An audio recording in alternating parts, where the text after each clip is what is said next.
Pantalla dividida es al lado derecho, ¿sí? ¿Estoy bien? ¿Usted está viendo en su pantalla derecha? Walpen, en app, está Pablo Becerra, porque hay movilizaciones. Explícanos, por favor, el detalle de lo que allí está ocurriendo hace ya varios días, Pablo. Sí, hace varios días, hace más de una semana, Ángeles, Mirna, y pese a la lluvia y el frío, los trabajadores subcontratistas de NAP siguen acá adelante con su movilización, solicitando mejoras salariales, mejoras laborales y también mejoras en materia de seguridad. Ellos señalan, según he conversado con algunos trabajadores durante esta mañana, que se sienten ya hace muchos años trabajadores de segunda categoría y por eso decidieron generar esta movilización que continúa con los accesos a la planta de NAP en Walpen y también al terminal de San Vicente tomados y que ha generado cierta alarma pública. ¿Por qué? Porque NAP durante la semana pasada, el día viernes, emitió un comunicado donde señalaban que solamente les quedaba combustible para 5 días en la zona centro-sur del país. Y eso generó obviamente alarma pública, hizo que la gente saliera más a las calles, a los servicentros, a tratar de cargar combustibles porque pensaban que se iba a acabar. Fue contradecido ese comunicado por la versión de las propias autoridades que señalaron que el suministro de combustible estaría garantizado, aunque obviamente hay que esperar que esa situación evolucione. Y también ha surgido información contradictoria porque durante la misma semana pasada ENAP otra vez envió otro comunicado donde señalaba que podían retomar la producción de combustible porque habían logrado ingresar trabajadores. Eso fue desmentido por los trabajadores que están realizando esta movilización que continúa y continúa en el tono de que se está tratando de instalar una mesa de trabajo para poder destrabar este conflicto, poder tender nuevamente los puentes del diálogo y así poder solucionar finalmente esta movilización y también la toma de los accesos a este complejo de la refinería de NAP en la comuna de Walpen. Una situación sumamente compleja que obviamente mantiene en alerta a todas las personas porque siempre el fantasma de la posibilidad de que se termine el suministro de combustible hace que la gente se asuste. Pero, por ejemplo, nosotros hemos recorrido varios servicentros durante esta mañana y la verdad es que no había mucho problema para cargar combustible. El mayor problema se generó cuando la gente salió en masa a hacerlo.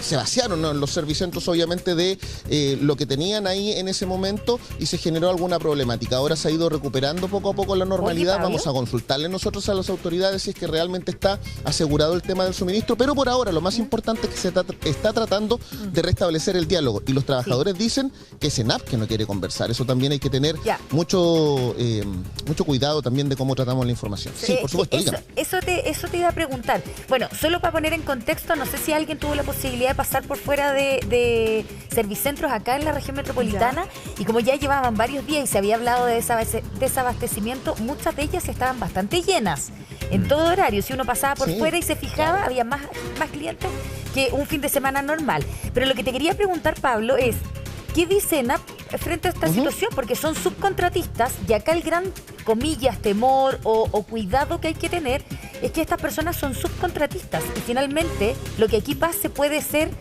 indicador o ejemplo para Codelco, por ejemplo. No, y agrégale algo más, porque hay acusaciones de parlamentarios de centroizquierda que dicen que esto tiene que ver con una poca o mala anticipación que hizo el gobierno corporativo de ENAP porque eran representantes del gobierno anterior. Es decir, no movieron las fichas rápidos para descomprimir esta situación, un poco dejándole el problema a Gabriel Boric y su gobierno.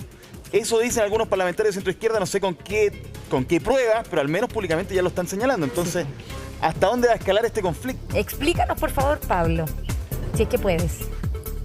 Claro, lo que pasa es que acá los trabajadores, mira, yo me vengo recién sumando a esta cobertura porque estuve con el tema de los paros de los camioneros, pero he conversado con varios de ellos, con el vocero durante la mañana y también con trabajadores al otro lado, en el ingreso norte que se llama, que me comentaban, y es lo que han dicho públicamente, ellos quieren establecer esta mesa de negociación, están dispuestos al diálogo, pero señalan que se topan con un muro porque hasta ahora ENAP no se ha querido sentar a conversar y ENAP hasta ahora se ha comunicado con los medios a través de comunicados básicamente de prensa que llegan por correo electrónico donde se ha señalado información que más tiene que ver con la situación de la producción y información que hasta ahora ha sido errada porque el otro día señalaron que estaban retomando ya la producción, que todo volvía a la normalidad y eso no fue así. De hecho fueron desmentidos tanto por las autoridades como por los trabajadores. Y con respecto al tema de la producción de combustible también hay una situación que se generó por la alarma pública que se produjo después de todo ese comunicado y resulta que acá acá, por ejemplo, los trabajadores nos señalan que esta planta tenía que parar,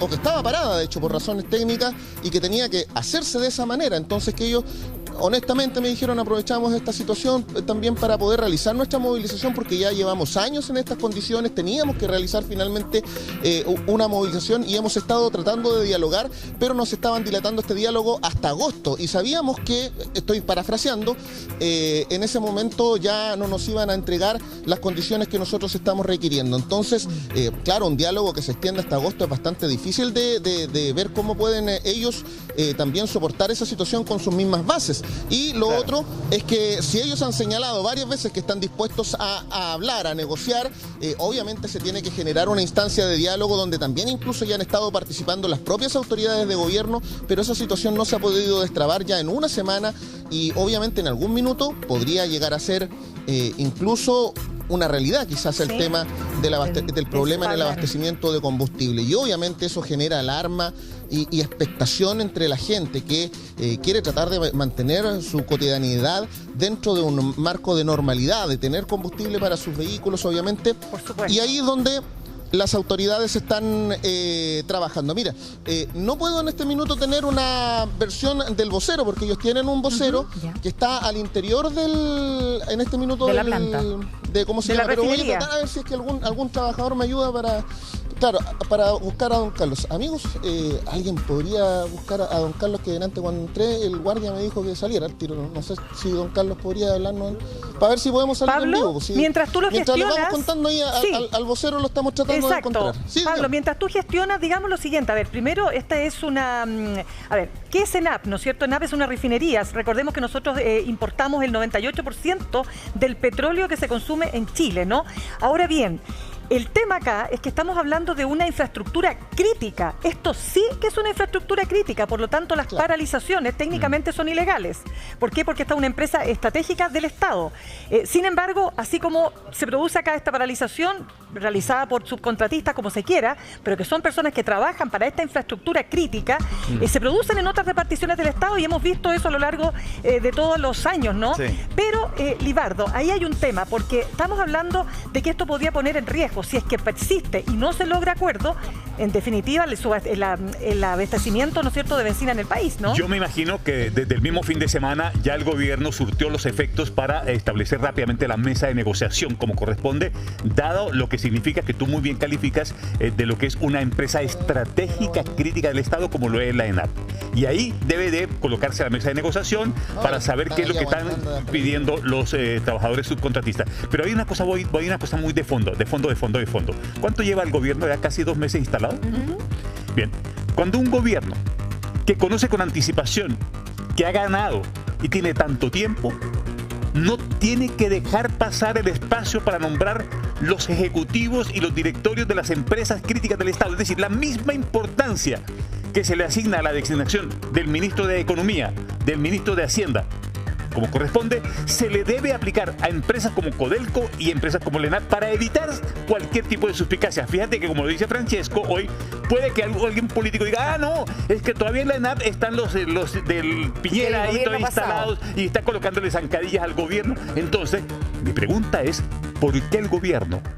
¿Por qué el equipo del presidente Boric, que ganó con tiempo y tuvo un tiempo importante, ¿por qué no eligió los cuadros con oportunidad? ¿Y por qué hasta el día de hoy no tenemos presidente ejecutivo, director ejecutivo de Codelco? No tenemos el cambio en la ENAP. O ratifícalos. Mire, el superintendente de pensiones que viene ahí desde el gobierno, entiendo yo que Bachelet, y fue ratificado con Piñera, parece que lo ratificaron ahora. Bueno, esos nombramientos no pueden dejarse esperar. Ahora, yo creo que no voy a dudar del profesionalismo que tengan las personas que están dirigiendo empresas de esta envergadura. Yo me imagino que se les paga bastante bien. Se les paga muy bien, son funcionarios muy bien remunerados. Y no voy a dudar de la buena fe que tengan para sentarse a negociar con los trabajadores. Ni voy a imaginarme cosas de conspiración. No. Pero también le hago un llamado al gobierno. ¿Por qué el equipo del presidente Boric no ha nombrado en las empresas estratégicas los responsables de esas empresas? Sí, nombraron al presidente de Codelco, nombraron a Máximo Pacheco, presidente del directorio. Es una figura que preside el directorio, pero ahí él está a cargo de Codelco, el director ejecutivo. No, es el director ejecutivo. Entonces no basta con copar con las presidencias de los directorios. Tiene que el gobierno, lo más pronto posible, desde que un gobierno llega al poder, es la responsabilidad del primer día de tomar y nombrar las personas que son de su confianza, sobre todo en empresas estratégicas. O ratifíquelos o nombre, pero no puede dejar esta situación en donde después es opinable el rol que pueden cumplir los ejecutivos. Aquí, yo me imagino que prontamente la ENAP tiene que afinar una estrategia comunicacional que ha sido muy mala, afinarla de modo que dialogue eso con el sentido de urgencia que tiene el gobierno. Claramente, bueno, no dejemos de mencionar lo que señalábamos anteriormente. Esta es una empresa estratégica del Estado. Compra el 98% del petróleo que luego refina en distintas refinerías, ¿no es cierto?, a lo largo del país. Concon, por ejemplo, una de ellas, o el PEN, como estamos viendo acá, y que por lo tanto se trata, como decimos, ¿no es cierto?, de una infraestructura crítica. Si se paraliza la actividad, imagínense ustedes, se corta el abastecimiento y le venden a todas, a las grandes, las chicas, a todas las estaciones de servicio, las independientes, las cadenas, lo que usted quiera. Entonces, esto es muy delicado. O sea, si esto se mantiene y no se logra, insisto, destrabar, podemos entrar en otro conflicto delicado, así como el que veíamos, ¿no es cierto, Francesco, con los camioneros? Sí, yo solamente te quería decir un paréntesis, que ya que lo denominamos infraestructura crítica, van a haber algunos que van a querer presencia militar ahora en la empresa. Pero fuera de broma, eso fue lo que se planteó para el estallido social. Sí, algunos lo plantean muchas veces para evitar estos problemas. Ahora, fuera de broma, hay un problema también en el Estado de Chile con respecto a las huelgas ilegales. Porque efectivamente uno dice, pero esto es ilegal. Y efectivamente lo es. Y pasa para distintas departamentos públicas. Registro civil, por ejemplo. Registro civil, la más clásica, que dice, pero si esto es ilegal. Exacto. Y para descomprimir después estas huelgas ilegales que hace el Estado, o el gobierno en el caso, generalmente tiene que decir, ok, depongamos la huelga y no les vamos a pasar las penas, comillas, porque esto es ilegal, entonces lo ilegal no sirve para nada. Exacto. Y es un tema que ningún gobierno ha querido enfrentar, hacer un cambio en el sistema que les permita hacer una huelga legal, pero con reglas. Y claro, porque te dicen, no, es que nos van a parar. Y nos van a parar todos. Bueno, no hay gobierno que se quería enfrentar a ese problema, que lo tenemos hace mucho rato. Y igual les pagan, eso es que igual de huelga ilegal al final, o sea, el hecho de que sea ilegal muchas veces le conviene a los grupos que se movilizan. Totalmente. Vamos entonces nuevamente con Pablo Becerra. Pablo, entendemos que estás con el vocero de los subcontratistas. Sí, oye, y quiero destacar la actitud acá de los trabajadores, es como otro tono el de la movilización. De hecho, por ejemplo, para poder entrar acá nosotros le tenemos que pedir permiso al guardia de NAP, ellos no ponen ningún problema.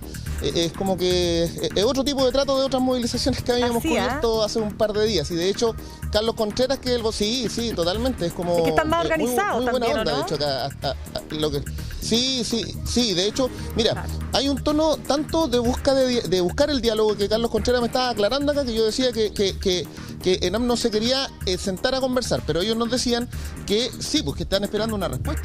Claro, estamos esperando una respuesta de ENAP en este contexto. Y que esa respuesta, ¿hacia dónde va enfocada? A establecer una mesa de trabajo, básicamente. Exactamente, eso es lo que necesitamos nosotros para darle término a este tema, como dijera, llegar a un acuerdo con ENAP, ¿cierto?, en este sentido, para poder buscar soluciones a nuestras necesidades que tenemos como trabajadores subcontratados. Carlos, una consulta para aclarar un punto. ¿Qué necesitan ustedes para bajar la toma de los accesos? ¿La mesa de trabajo o alcanzar acuerdos en lo que ustedes están pidiendo? Los accesos, como dijera, la movilización no va a parar, como dijera. Nosotros necesitamos esta mesa para poder sensibilizar si ellos necesitan, y eso lo hemos dicho en nuestro comunicado en Twitter, en FNTRSUB Chile. Y en ese sentido nosotros estamos esperando eso, que se instaure la mesa, entonces que haya voluntad de la refinería. ¿Pero en qué momento, por ejemplo, se podría terminar la toma? Cuando llegamos a un acuerdo, con el acuerdo, como dijera, en mesa. Ya, perfecto. Oiga, ¿y para eso no hay un plazo más o menos definido? ¿Se ha logrado un poquito encuadrar la conversación y la movilización como para, en cierta forma, darle un poco más de tranquilidad a la gente quizás que ha generado un... Mira, en este momento no hay nada, nosotros esperamos que esto se solucione pronto, ¿ya? Pero entendemos que hoy día es normal el funcionamiento de todas las bencineras a nivel local acá. Yo no vi atochamiento el día de ayer, fin de semana. Sabemos que los camiones Copec están llenando, sabemos que el terminal abastible también están abasteciendo, así que en ese sentido el comunicado del terror. Claro. Y ustedes saben que muchos políticos, senadores y diputados han pedido la salida del gerente. Sí, don Carlos, una última consulta, chiquillo. Disculpen que alargue un poco el tiempo, pero le quería preguntar algo para responder algo que estaban planteando en el estudio. ¿Hace cuánto tiempo que está este problema? ¿Hace cuánto tiempo que están conversando ustedes con ENAP para poder solucionar este conflicto? ¿Hace cuánto tiempo se está gestando esta movilización? No, nosotros venimos del año 2021, ya 2021, viendo que nuestro acuerdo marco fue fallido, fue impuesto. ¿Se podría haber evitado? Se podría haber evitado mucho tiempo, mucho tiempo. Nosotros entregamos, como hemos dicho reiteradas veces, el 21 de marzo. Entregamos nuestro petitorio para abrir nuevamente nuestro acuerdo marco y verificarlo y mejorarlo. Muchas gracias, don Carlos. Muy amable por su tiempo. Bueno, ahí teníamos una respuesta a algo que estaban planteando ustedes. Obviamente hay que contrastar la información, solicitar también el pronunciamiento de ENAP, pero aquí teníamos la versión de los trabajadores. Ellos dicen que se podría haber evitado esta crisis y vamos a ver si se logra retomar el diálogo en las próximas horas y si es que finalmente se logra terminar con esta movilización, que obviamente había generado alarma, aunque sí, yo en la mañana con mi equipo recorrimos varias bencineras acá y no estaba la situación del día viernes, ya no había tanta alarma, tanta gente agolpada. Sí, está más tranquilo, aunque obviamente la gente va a reaccionar en la medida que se vaya comunicando la información de manera adecuada sobre todo y también oportunamente respecto a cómo evoluciona esta movilización que los trabajadores dicen van a mantener de manera indefinida hasta tener una respuesta a sus demandas. Una mesa de trabajo que es lo que están pidiendo concretamente a ENAP. Pablo, te dejamos entonces y por cierto retomamos el contacto ante cualquier novedad. Bien, varios temas que queremos conversar.